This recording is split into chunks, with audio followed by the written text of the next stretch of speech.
자원봉사론 강의를 담당하는 박정인 교수입니다.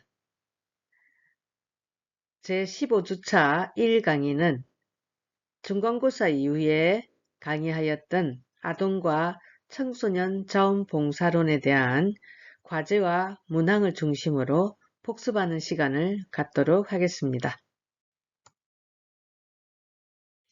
제7주차 2강의 과제에서 아동 자원봉사 활동에 필요한 부분인 두 번째 문항, 아동, 영유아, 유아, 청소년, 어린이 등의 법적 연령 기준에 대해서 한 번 더 살펴보도록 하겠습니다. 제8장 아동 자원봉사 활동에서 첫 번째로 아동의 이해입니다. 아동의 개념을 살펴보면 아동이라는 용어는 시대와 상황에 따라 그리고 법률 및 관점에 따라서 어린이, 영아, 유아, 청소년 등과 혼용되어 사용되기도 합니다. 우리나라의 경우에도 아동복지법과 입양특례법, 한부모 가족지원법에서는 18세 미만을 아동이라고 하고 있지만 실종 아동 등의 보호 및 지원에 관한 법률에는 14세 미만을 아동이라고 불리기도 합니다. 영유아 보육법과 모부자보건법에서는 6세 미만을 영유아라고 하고 있으며 유아교육법에서는 3세부터 초등학교 취학 전까지를 유아로 규정하고 있습니다. 청소년보호법과 아동 청소년의 성보호에 관한 법률, 소년법 등에서는 19세 미만을 청소년, 아동 청소년, 소년으로 규정하고 있습니다. 이 밖에 도로교통법에서는 13세 미만을 어린이라고 규정하고 있습니다. 이처럼 우리나라에서도 아동에 관한 나이를 통일적으로 규정하기는 어려운 점이 있습니다. 법령마다 다 다르기 때문이죠. 이와 같은 용어의 혼란과는 별개로 전통적으로 아동은 신체적, 심리적, 사회적으로 미성숙한 존재로 부모와 성인에게 의존해서 성장하는 보호와 양육의 대상이라고 할 수 있습니다. 따라서 생애 발달 주기상 아동기는 청소년 및 성인이 되기 위한 준비기로서 기본 생활권과 건강한 발달이 보장되고 사회 문제 발생이 예방되어야 하는 시기이자 미래사회 인재로서 보호되고 육성되어야 하는 독립적인 특성과 가치를 갖는 시기라고 할 수 있습니다.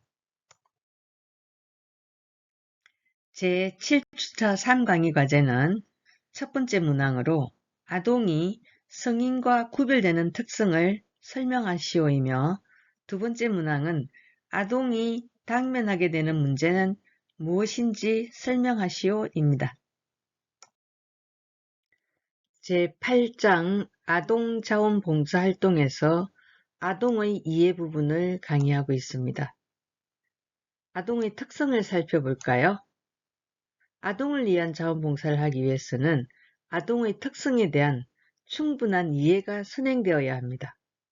아동은 건전한 성인으로 성장하기 위해서 안전한 환경에서 보호받으면서 적절한 교육이 필요한 존재로 받아들여지고 있습니다. 현대사회에서 아동은 그 어느 때보다도 복잡한 문제를 많이 경험하고 있지만 동시에 그 어느 때보다도 많은 관심의 대상이기도 합니다. 그러면 우리는 왜 아동이 안전한 환경에서 사랑과 보호를 받으면서 좋은 교육을 받아야 한다고 생각하게 되었을까요?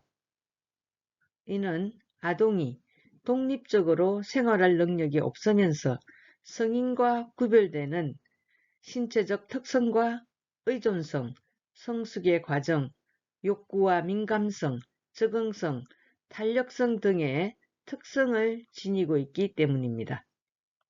그러면 그 특성에 대해서 자세히 살펴보도록 하겠습니다. 첫 번째로 신체적 특성입니다. 아동은 나이가 어릴수록 둥글고 포동포동한 얼굴, 상대적으로 큰 눈, 짤막하고 통통한 손발, 어색한 동작과 같은 특징이 있습니다. 1살 이하의 유아를 보면 알 수 있겠죠. 포동포동 만지고 싶잖아요. 아동은 일반적으로 성인에 비해서 체중이나 키가 작고 언어 능력이나 운동 능력, 그리고 정신적, 정서적인 대처 능력이 부족합니다.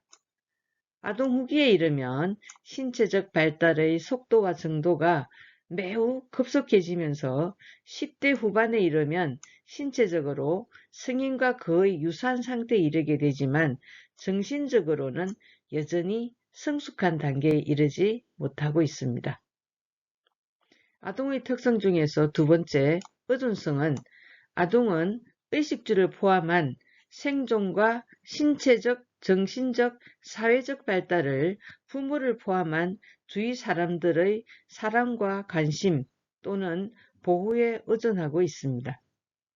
아동의 정체감이나 발달의 다양한 측면이 부모를 포함한 가족의 관점에서 1차적으로 이해되어야 하는 것은 아동의 의존성을 충족시켜 줄 수 있는 보호자의 지속적인 관심과 애정이 매우 중요하기 때문입니다. 아동 후기, 청소년기라고 하죠. 아동 후기에 이르면 부모 등으로부터 의존성을 극복하고 독립하려고 합니다. 아동의 특성 중에서 세 번째로 성숙의 과정은 아동기는 미성숙한 단계에서 성숙한 단계로 변화해가는 과정으로 개인적 능력과 아동이 처한 양육 환경의 밀접한 상호작용에 지대한 영향을 받습니다. 아동의 성숙 정도는 개인차가 있죠. 아동의 성숙은 자신의 수준에 맞는 교육이라는 외부적 자극에 의해 더욱 촉진될 수 있고 보호자로부터 애정어린 격려와 지도에도 영향을 받습니다. 무엇보다 중요한 것은 아동의 성숙 정도를 이해하는 것입니다. 아동의 특성 중에서 네 번째로 욕구와 민감성입니다. 아동은 성인에 비해 욕구 충족을 연기하기가 어렵습니다.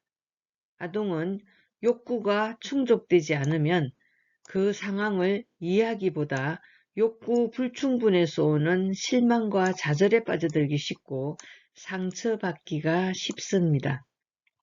이런 실망과 좌절은 자기 주위에 있는 사람들의 반응에 의해서도 크게 영향을 받는데 특히 10대 아동은 성인들보다는 또래 집단에 의해 많은 영향을 받습니다.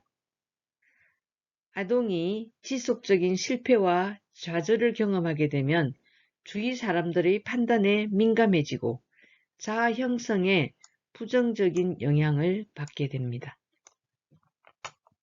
아동의 특성에서 다섯 번째는 적응성입니다. 아동은 부모와 가족이라는 집단을 최초의 환경으로 해서 차차 놀이 집단, 학교, 지역사회, 그리고 작업집단이라는 보다 광범위하고 복잡한 사회 환경에 적응해야 하는 과제를 가지고 있습니다. 때때로 아동의 새로운 환경에 대한 적응성이 성인보다 더 뛰어난 경우도 있습니다. 하지만 아동이 출생과 더불어 성장하는 과정에서 경험하는 세계는 그의가 아동에게 처음이자 새로운 것으로서 잘 적응하기 위해서는 성인의 적절한 보호와 인도가 반드시 필요합니다.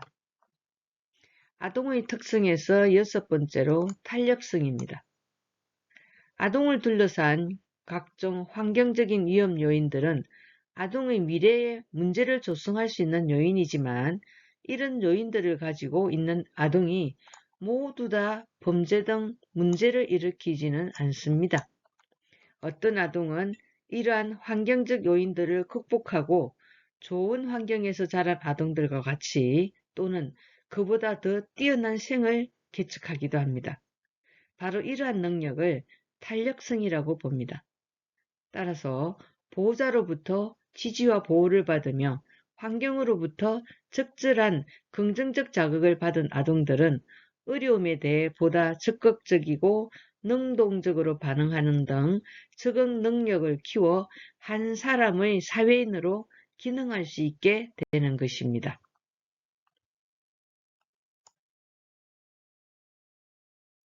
두 번째로 아동이 당면하게 되는 문제입니다. 자율성을 지닌 존재이면서 또한 성인에게 보호를 받아야 하는 의존적인 존재로서의 아동은 적절한 영양과 양육보호, 의사표현을 통한 자기 결정권 등 건강한 성장과 발달이 도모되어야 합니다. 그러나 현대사회의 발전에 따른 상업화, 도시화, 핵가족화 등의 급격한 사회변동은 가족 기능의 해체와 가족 이기주의의 팽배를 야기했으며 전인교육의 부재로 대표되는 잘못된 교육제도와 방식은 건전하게 성장, 발달해야 할 아동들을 열악한 사회문화 환경 속으로 밀어넣고 있습니다. 이러한 열악한 환경에 처한 아동에게 가정과 공식적 교육체제만으로 건강하고 밝은 성격 형성과 이타적인 가치관 확립을 기대하기는 어렵습니다. 따라서 자원봉사자들과 바람직한 집단 경험의 기회 제공으로 올바른 사회화를 유도하고 원만한 대인관계를 가지도록 도와 건전한 사회인으로서 성장할 수 있도록 하여야 합니다. 아동들이 당면하게 되는 문제는 첫째, 아동학대, 둘째, 빈곤, 셋째, 기아와 미아, 가출, 불황아, 넷째, 입양, 다섯째, 사교육비 부담과 저소득층의 교육기회 배제입니다. 제7주차 3강의 과제는 첫 번째 문항으로 아동이 성인과 구별되는 특성을 설명하시오이며 두 번째 문항은 아동이 당면하게 되는 문제는 무엇인지 설명하시오입니다. 기아 미아 발생 시 인도 과정을 살펴볼까요? 첫째, 기아 미아 가출 불황 아동은 경찰관에 의해서 발견되며 이들은 관할구청에 인도된 후에 아동복지센터로 보호 의뢰됩니다. 두 번째, 아동복지센터에서 이들을 일정 기간 일시 보호하며 심리검사와 개별상담, 집단상담, 사례회의 등을 거쳐 개인 성향, 가족 환경 등을 조사하여 아동의 보호 방법을 결정합니다. 셋째, 가족이 있는 경우 귀가 처리하며 가족이 있으나 보호할 형편이 되지 않는 경우는 아동복지시설에 보호를 요청합니다. 아동이 당면하게 되는 문제에서 네 번째로 입양입니다. 입양이란 혈연 관계가 아닌 일반인들 사이에서 법률적으로 친자 관계를 맺는 행위를 의미합니다. 우리나라에서는 6.25 전쟁을 전후하여 생긴 전쟁고아와 혼혈아에 대한 대책의 일환으로 입양 사업을 시작했습니다. 근대화 이후 미혼모 및 불화가정 등에 기인한 아동 유기가 늘어나면서 점차 사회 문제화되기 시작했습니다. 현재 입양과 관련해서는 입양특례법이 2012년부터 시행되고 있습니다. 서울특별시 아동복지센터에 소개된 입양 안내를 다음 페이지에서 설명해 드리겠습니다. 제9주차 1강의 과제는 첫 번째 문항으로 자원봉사활동의 대상이 되는 아동을 설명하시오이며 두 번째 문항은 아동을 위한 자원봉사자의 역할을 세 가지로 설명하시오입니다. 제8장 아동자원봉사활동에서 세 번째로 자원봉사활동의 대상인 아동들은 어떤 아동이 있는지 살펴보도록 하겠습니다. 교재 200페이지 하단부에 있습니다. 자원봉사자들이 도움을 제공하게 되는 아동들은 여러 가지 형태로 다양한데요. 또 다양한 모습으로 도움의 손길도 기다리고 있습니다. 우리 사회에서 일반적으로 접하게 되는 자원봉사활동에 도움을 필요로 하는 아동들을 살펴보면 첫째, 빈곤 가정의 아동입니다. 경제적으로 가정이 빈곤하면 아동은 가정에서 필요로 하는 정상적인 욕구를 충족할 수 없겠죠. 더구나 빈곤한 가정들은 부모들이 맞벌이를 하는 경우가 많기 때문에 부모는 있지만 정상적인 양육과 보호를 받을 수 없게 됩니다. 따라서 이런 경우 자원봉사자가 빈곤 가정의 아동에 대하여 어린이집이나 놀이방 혹은 아동이 거주하고 있는 가정에 가서 보육 서비스를 제공할 수 있는 것입니다. 두 번째로 학대받는 아동입니다. 아동학대는 신체학대, 정서학대, 성학대, 방임, 유기, 중복학대 등 다양하게 나타납니다. 이러한 학대의 후유증으로 아동들은 단순히 타박상, 골절 등에 그치지 않고 사망에 이를 수도 있습니다.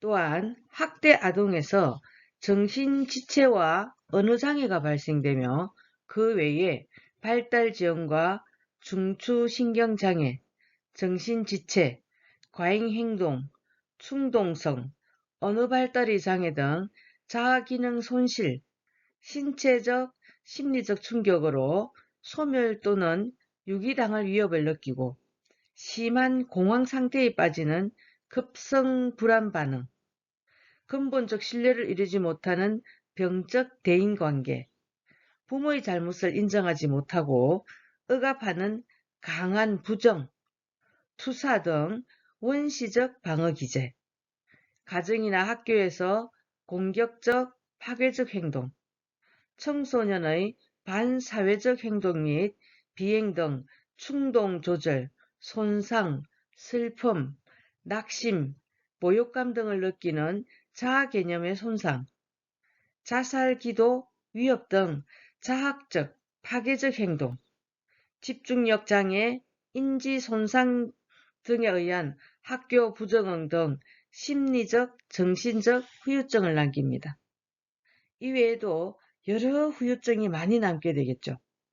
이러한 학대 아동들은 주로 전문적인 복지시설에서 전문적인 개입을 통해서 도움을 주고 있지만 자원봉사자들의 활동은 아동에게 건강한 인격과 나아가 사회 적응에 밑거름이 될 것입니다.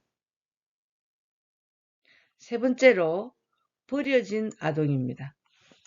미혼모의 발생과 이혼 혹은 별거로 인해서 기아 상태에 있는 버려진 아동들도 있습니다. 요즘 뉴스에서 종종 나오기도 하죠. 이러한 아동들은 일시적인 보호소나 영아원 혹은 고아원에서 보호 양육됩니다. 경우에 따라서는 입양되기도 하지만 이들을 위해서 자원봉사자들의 따뜻한 사랑과 봉사가 아동으로 하여금 건강하게 성장하는 데 도움이 될 것입니다. 네 번째로 장애인 부모가 있는 아동입니다. 부모는 있지만 부모님이 장애인인 거죠.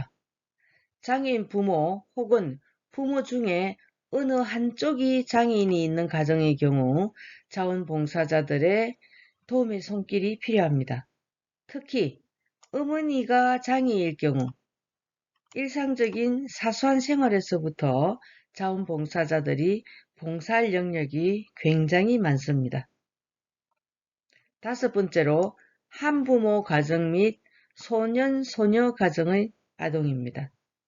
한부모 가정은 이혼, 별거, 사별, 유기, 미혼모 발생 등을 이유로 부모 중 한 사람과 자녀로 구성된 가정을 말합니다.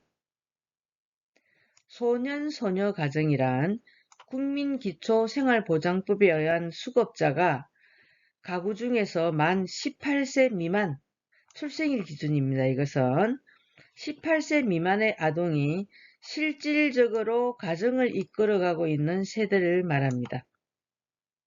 이들 가정의 아동은 경제적, 정서적으로 도움이 필요한 경우가 많고 사회에 대한 불만이 있거나 심리적으로 자존감이 낮은 경우도 있습니다. 따라서 라포를 형성하기 위해서는 진정성 있는 접근이 필요합니다. 여섯 번째로 아동복지시설의 아동입니다. 아동복지시설에서 생활하는 아동의 경우 다양한 이유로 인하여 가정에서 분리되어 혈연적으로 무관한 아동끼리 성인들의 보호 아래 24시간 집단적인 서비스를 제공받고 있습니다. 따라서 이러한 특성을 고려하여 아동이 건전하게 사회인으로 성장 발달하도록 교육 및 치료를 포함한 사회적, 정서적 지원 서비스를 제공하여야 합니다. 따라서 자원봉사 활동의 대상인 아동은 빈곤 가정의 아동과 학대받는 아동, 버려진 아동, 장애인 부모가 있는 아동, 한부모 가정이나 소년, 소녀 가정의 아동, 아동복지시설의 아동으로 나누어서 자원봉사활동이 필요하다는 것을 설명하였습니다. 제8장 아동자원봉사활동에서 네 번째로 아동을 위한 자원봉사자의 역할과 자세에 대한 부분을 살펴보도록 하겠습니다. 현대사회는 사회변동이 급격히 일어남에 따라서 가족의 기능이 해체되어 아동들이 안정된 생활을 영위하지 못하고 있으며 학교에서도 학교 교육에서 입시 위주의 교육제도로 인해 무한 경쟁에 시달려 인성개발이 어려운 실정입니다. 따라서 자원봉사자들은 어렵거나 원만치 못한 가정, 사회 환경으로 인해 낮은 자존감을 가지고 변화에 잘 적응하지 못하며 자기의 의지를 상실한 아동을 도와 그들이 더 나은 삶을 즐기며 건강하게 성장하고 고독과 불행에서 벗어나도록 도와야 합니다. 더욱이 요보호 아동은 일반 아동보다 많은 소외감과 외로움, 고독감 등의 문제를 안고 있습니다. 이들 아동이 올바른 인격 형성과 사회에 잘 적응할 수 있도록 자원봉사자는 각별한 배려와 이해심으로 도와야 할 것입니다. 따라서 자원봉사자의 역할은 산업화, 도시화가 진행되면서 가족 구조 또한 많이 변화되어 아동들이 보호와 양육을 받으며 성장하는 터전인 가정의 기능이 약화되거나 상실되고 있기 때문에 이러한 기능을 보완해주는 역할을 자원봉사자가 해줘야 할 것입니다. 따라서 자원봉사자의 역할은 첫째, 인간화의 역할과 두 번째, 사회화의 역할, 세 번째, 치료자로서의 역할로 나누어서 살펴보도록 하겠습니다. 첫째, 인간화의 역할은 자원봉사자는 아동의 특성 및 발달 단계에 대한 이해를 바탕으로 아동이 인간다운 애정을 얻고 다른 아동들과 함께 성장하며 인정받으면서 자랄 수 있는 바른 인격의 성장에 필요한 환경을 조성하고 지도하는 것입니다. 두 번째, 사회화의 역할을 살펴보면 자원봉사자는 아동이 자신의 힘으로 문제를 극복하고 원만한 대인관계를 갖도록 하여 건전한 사회인으로서 성장하도록 도와주는 역할이 필요합니다. 세 번째로 치료자로서의 역할인데요. 자원봉사자는 문제가 생긴 아동을 위해서 자원봉사함으로써 아동이 본래의 순수한 자아를 형성하도록 치료하는 역할을 할 수 있어야 합니다. 따라서 자원봉사자의 역할은 인간화의 역할, 사회화의 역할, 치료사로서의 역할이 필요합니다. 제9주차 3강의 과제는 첫 번째 문항으로 청소년 자원봉사활동의 필요성을 개인적, 교육적, 사회적으로 설명하시오이며 두 번째 문항으로는 청소년을 위한 직접적 자원봉사 프로그램의 분야는 어떤 것이 있습니까? 입니다. 세 번째로 청소년 자원봉사 활동의 필요성입니다. 청소년들은 학교 생활을 통해서 제한을 받기 때문에 폭넓은 봉사활동을 하는데 다소 어려움이 따릅니다. 그럼에도 불구하고 자원봉사활동을 권장하는 것은 자원봉사가 많은 것을 체험적으로 알 수 있는 기회를 제공하기 때문입니다. 봉사학습이란 말도 여기에서 기인하는데 다음과 같은 이유에서 자원봉사활동은 그 필요성이 있습니다. 첫째는 개인적 필요성, 둘째는 교육적 필요성, 셋째는 사회적 필요성 부분입니다. 첫 번째, 개인적 필요성에서는 인간 존중 정신과 태도 형성, 사회성 개발, 자신감과 지도력 형성, 공동체 의식 함양, 민주 시민으로서의 책임감 형성, 보람 있는 여가생활, 진로 선택에 도움을 주는 필요성이 있으며 두 번째, 교육적 필요성으로서는 학습의 일환, 교육의 장 확대, 체험을 통한 폭넓은 성인생활의 준비, 학교와 지역사회의 유기적 관계 형성 정진의 필요성을 배우게 될 것입니다. 세 번째, 사회적 필요성으로서 자발적인 사회 참여와 문제 해결 풍토를 조성하고 미래의 자원봉사자 육성의 필요성을 자세히 살펴보도록 하겠습니다. 다섯 번째, 청소년 자원봉사 프로그램에서 청소년 자원봉사 프로그램은 그 범위가 매우 넓고 많지만 여기서는 직접적인 자원봉사 프로그램과 간접적인 자원봉사 프로그램이 있는데요. 청소년을 위한 자원봉사활동 프로그램에서 직접적 자원봉사에는 분야를 보면 상담, 결연, 교육지원, 여가선용 지도, 사회활동 지원, 보호활동, 취업지원 서비스, 생활 및 가사지원 서비스로 나누을 수가 있습니다. 상담 프로그램으로서는 전화나 면접, 인터넷을 통해서 청소년을 상담하고 학교 상담 자원봉사도 있으며 비행 청소년은 상담을 하는 것은 법무부나 검찰청 관련해서 프로그램을 운영하고 있습니다. 결련으로서는 소년, 소녀가장, 결손가정, 시설청소년, 비행청소년 등 개별 결련 프로그램이 있습니다. 교육지원으로서는 기능교실 지원, 방과후 학습지도, 청소년 자원봉사자를 위한 교육 프로그램이 있으며 여가선용 지도에서는 음악, 그림, 문학, 연극, 캠프지도, 전통놀이지도 프로그램이 있습니다. 사회활동 지원으로서는 산업시찰 및 역사탐방, 직업알선 및 사회적응훈련 프로그램이 있으며 보호활동으로서는 가출 청소년 115 쉼터와 민간가정 위탁 프로그램이 있습니다. 취업지원 서비스로서는 청소년들의 직업훈련, 직업알선 및 사회적응훈련 프로그램이 있으며 생활 및 가사지원 서비스 프로그램으로서는 결식 청소년 무료급식, 불우 청소년 도시락 및 밑반찬 전달, 식사 준비 및 치사, 세탁, 생필품 구입, 시장 보기 등의 프로그램으로 운영되고 있습니다. 제15주차 1강의 과제입니다. 첫 번째 문항으로 아동을 위한 자원봉사자의 역할을 세 가지로 설명하시오입니다.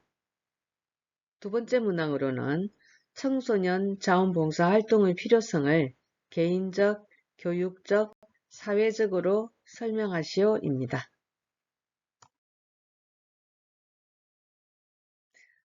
아동과 청소년에 대한 자원봉사 활동 부분에 대한 과제 문항을 잘 복습하셨나요? 그러면 잠시 휴식 후에 15주차 이 강의실에서 만나도록 하겠습니다. 지금까지 경청해 주셔서 감사합니다.